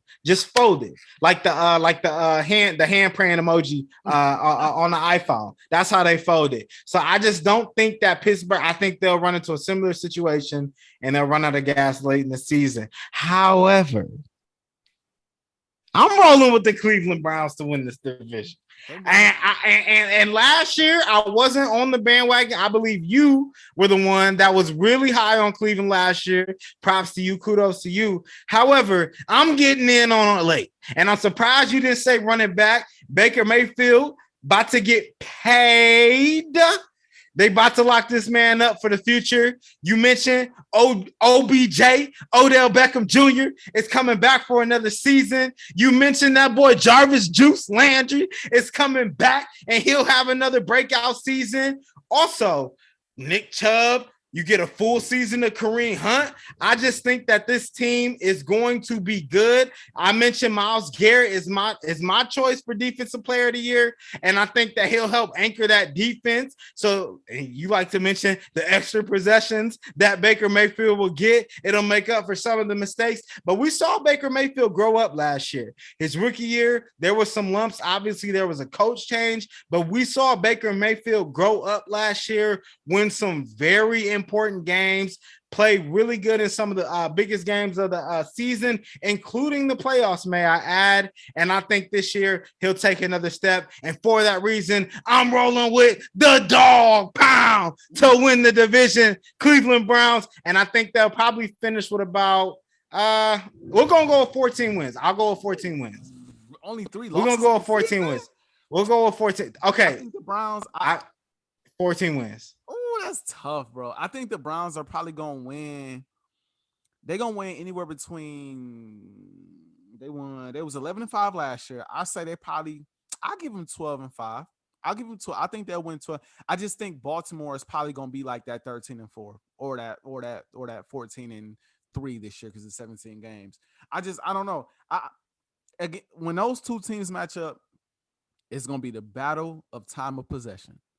Who can hold the ball the longest? And it's going to be tough because we know both rushing attacks are just stout. Like, we know the Browns can rush the ball all game long. They don't have to throw the ball. And the same thing with the Ravens. Like, they could run the ball down your throat. And I just feel like like I said, it's going to come down to time of possession in those games. It's going to come down to, who can, try to not turn the football over. But again, I don't know, but I got more faith in Lamar than I do in Baker. I've seen Lamar over the course of his career so far. Granted, short sample size, only been a couple years, but I've seen him look better so far in his career than Baker Mayfield. And so I give the slight edge, and it's hard to even debate with this one because it's tough. Because Odell, like, that's my boy, bro. That's my boy. And I want to see the Browns, especially Odell, do well this season. I want to see Odell back in the conversation. For me, it's awkward seeing people list their top 5 receivers and Odell's not even mentioned. Well, we know over the past, 3-4 years now, Odell has been a surefire top 3 receivers, if not for injuries. You know what I mean? Like, and so it's tough now. It's like, dang, he's not even in the conversation. And now at this point, it's like, dang, who you gonna boot out even when he get good? Like, it's tough. But I want to see my boy ball out and get back to where he was. But like I said, I don't know, man. I think the Ravens defense is a little better than the Browns defense. And I think, again, when you combine the run attack by the Baltimore Ravens, the improvements that they made to their passing attack by getting more weapons, and then on the defensive side of the ball, what they do on the defensive side of the ball, get the ball to the offense more by creating turnovers, stopping the run, doing what they do there. I have more faith in the Ravens. And again, like you said last episode, what does the tape tell me? The tape tells me that when these two teams matched up last year, and the Browns haven't done much to improve outside of Odell, which again, It's not a slight improvement. I do not want to misconstrue that improvement. But at the same time, outside of the addition of Odell, who they still have to find a way to work in the offense, because last year when they had Odell, they wasn't as great. So once they find a way to do that, that'll be that. But again, granted, going off of what I've seen last year, when I saw the Browns at their best and I saw the Ravens at their best, Lamar, fresh off COVID, by the way, still find a way to get them boys. So like I said, I gotta get an edge to the Ravens. Would I be shocked to see the Browns come out on top? No. Would I be mad to see the Browns come out on top? No. But if I had to bet my money, I'm putting it on that boy Lamar. I got to put it on my boy Lamar, who I think will be league MVP again. I said that last episode, and I'm saying it again. He's gonna be back. He's gonna be league MVP this year. I got the Ravens. I think Lamar will. I agree. I mean, I think the Ravens they'll be the second team in the division. I think they'll be the second team, but I just think that the Browns they're sound on both sides of the ball, and Baker is just a better pocket passer than Lamar is, and it matters. Like, the book is out on Herbert, the book is out on Lamar too. So I don't know. I'm just rolling with. I think that the Browns will be better next year because of their talent on both sides of the ball, and Baker Mayfield's ability to stand in the pocket and make the right throws. Look, at this point, I can't be mad at you, bro. I can't be mad at you. That's tough, and we'll have to revisit that once the season gets underway. But last division of the day, KC, we got the AFC East. This is another kind of interesting division. I'll be interested in seeing. I kind of have an idea where you're going to go with this, but I can see where you would go another direction. You got the Bills, you got the Dolphins, you got the Patriots, and you got the Jets. KC, how you feeling about the AFC East? So, this is an interesting division. Obviously, it's not the old division, right? The old AFC East, where Bill Belichick and Tom Brady used to just run through it for 2 decades straight. But it's still competitive. But New England has a lot of pieces coming back, and Bill Belichick and Kraft went out and spent some money. They went out and spent some money in the offseason. They got some pieces. They got some weapons on the offensive side of the ball coming that they're bringing in. You still got Harry. You still have some of those pieces on the offensive side. They did lose Sony Michel to the Rams, like you mentioned, but I think that on both sides of the ball, based on the new additions that they had, and then some of the players that are coming back off of the COVID exemption list, I think they'll be really good. You look at the Jets, Zach Wilson. From what I've seen from Zach Wilson this preseason, I think he has an opportunity to be elite. I think that he has the ability to make throws from all over the pocket. I think that Jamison Crowder and Corey Davis are going to be a underrated 1-2 punch in New York. Now, they still have to figure out the running game. They went and got Michael Carter out of UNC. I don't know if he's the answer, but it's a start. Obviously, Le'Veon Bell, that whole experiment never worked out for him, so they got to figure out the running game. They got Mekhi Becton last year, so the offensive line is there. The defense in New York is always solid, so you know that. And I think that Zach Wilson, they gave him the keys right away, and he's done nothing but deliver for them. So I think Zach Wilson will have a decent season. However, the Jets are still the Jets, and I think they'll probably finish either third to last or last in the division, which brings me to Miami. I think I mentioned it before. We don't know if Tua is that dude, and I'm standing on that. I still don't know if Tua is that dude from what I've seen from him, whether last year, whether it's been in training camp. This year, it just doesn't seem – it's like something's missing. I don't know if it's psychological. I don't know if it's on the field. I don't know what it is, but it just seems like something is missing. This isn't the same Tua we saw at Alabama, go out there, win a national championship, come back at that, down at halftime and win a national championship. This isn't that same Tua. He doesn't have that same confidence. I don't know if it's the injury history, if he's playing a little scared, but they did go out. They still have Devontae Parker. They did go out and figure out whatever issues they had with Xavier Howard in that defense. They went out and they drafted Jalen Waddle. You still have Myles Gaskins. You still have some talent on that and on both sides of the ball, but more particularly on the offensive side of the ball. So if we're going to figure out if he's that dude or not, we'll know right away. We'll know right away this season. But that leads me to the team that I think is ultimately going to win this division. And I'm going to roll with the Buffalo Bills. Listen, you said it last year, and I got to admit, you were ahead of the game with this too. Stephon Diggs is a problem. And Josh Allen is a problem as well. And it's not even just his ability to throw the ball, because we know he has the arm talent. He's shown he could be efficient from the pocket. It's his ability to run the ball too, especially in short yardage situations and especially near the goal line. When you have a quarterback that can run the ball near the goal line, it opens up a lot more opportunities in the red zone, whether it be for your running backs, whether it be for your receivers. And I think Josh Allen's ability to run the ball and pass the ball and do it efficiently and at a high value. I mean, this was the Bills were arguably one of the most exciting teams in the league last year. Just watching Josh Allen lay that ball out there every time the guys guys went and got it. I think that was amazing to see. The Bills defense is still legit. They have playmakers all over that defense. And then at the running back position, you still have Devin Singletary, and you went and got Zach Moss, who I think is going to be a really good young player at the running back position. So I just look at this team in totality, and I look at the rest of the division. It's not to say that the rest of the division can't catch up over these next couple of years, but right now, it's Josh Allen's division, just like it was Brady's before. I'm not going to let him off the hook this year. I let him off the hook a little bit last year, even though I got on him. I'm going to get there. I let him off the hook a little bit last year because I understood it was a whole bunch of COVID, and COVID ravaged the team, just killed the team. But I'm not letting him off the hook this year. Bill Belichick, you better show me something this year. At least get this team to the postseason. I ain't saying I got to win a division.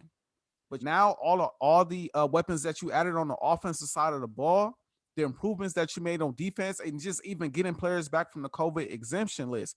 Bill Belichick, you ran Tom Brady out of town. You say you didn't need Brady. You had an opportunity to probably keep Gronk, and you said, I don't need him either. You sent him off to Tampa Bay. Tampa Bay just won a Super Bowl. Tom Brady is your reigning Super Bowl MVP. He's proven now he can do it without you. Belichick, can you do it without him? It was so much disrespect thrown towards Tom Brady, and I'm not a Tom Brady fan. But one thing I like to do is if I see the disrespect thrown, and I can do it without him. We can throw any quarterback in that system, and we can make it work. We got to see it, Bill. We got to see it. Not trying to take away from the man. He's arguably, if not the greatest coach of all time, one of the greatest coaches of all time in the NFL. But we need to see the Patriots be that team this year. So I'm picking the Bills to win the division. Because, like you said, Josh Allen, him being a dual threat, can push the ball down the field. Stephon Diggs, like I said before, it's a dog. It's a problem. It's whatever you want to call him. Top 5 receiver in football right now. They got options at the running back position. They got a defense that is stout, one of the best in the league, especially that defensive line. I mean, the Bills are a problem. We know this to be true. And I expect them to come out and win a division. However, I want to see and I know I'm focusing more on the team that I don't think is going to win a division, but I'm really interested in seeing these Pats this year. I want to see the Pats win at least 10 games and get into the playoffs this year. Maybe 11 if that's what it takes. I want to see it. You spent some money. You got 2 really good quarterbacks to choose from. Choose one. You got a solid offensive line. You got a stout defense. You got the mastermind behind it all, Bill Belichick, so they say. I want to see what these boys got this year. I really do. But again, the Bills are the best team in the division. I'm not gonna be crazy and pick the Pats to win the division. What I am just gonna say is I got the Bills. They probably go somewhere around 13-4. They was 13-3 last year. I say they go 13-4. But the Pats, though, I better see 10-7 or 11-6. Or I ain't trying to hear nothing about Bill Belichick without Tom Breezy for a minute. That's all I'm saying. I ain't trying to hear nothing about Bill Belichick, the mastermind, the defense, all this other stuff until you show me that you can win without Brady and at least get to the playoffs, which Brady had y'all there just about every year he was on the team. The only year y'all didn't make the playoffs is the year he was hurt. Every other year you was in the playoffs, no matter if the defense was good or bad. Brady had y'all contending for Super Bowls. You best to show me something, mister. We can fill anybody and put in anybody in this hole. That's all I'm gonna say. All right, KC, I ain't gonna be trying to hear nothing about that man. I ain't gonna try, no disrespect, but I ain't gonna be trying to hear too much about that man, bro. No, you're talking mad spicy. I mean, like I said, if you are a New England fan, the hope I give you is the fact you had a lot of guys that didn't play last year. It was the first year without Brady, and there was no real backup playing at quarterback, right? Jimmy G was gone.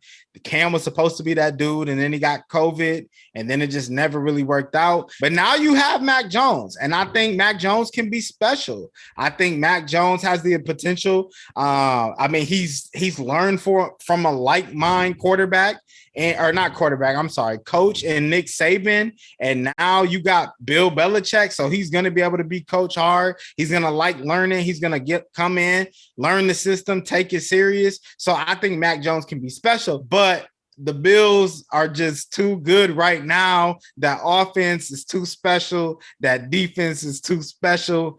And I think the Bills are just going to win this division. I don't even think I gave them a win total. I'm probably going to go with about 13 wins for them as well. I want to look and see what their schedule is. The Patriots really quick. And I got it up right now. So I think you got to beat everybody in your division besides the Bills. You got to beat everybody.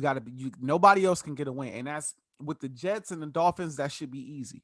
Okay. I didn't say much about them. Like you said, we don't know about Tua. I was a fan of Tua coming out of college. I still do like him some, but he got to show that he can be that dude in that offense for the Miami Dolphins.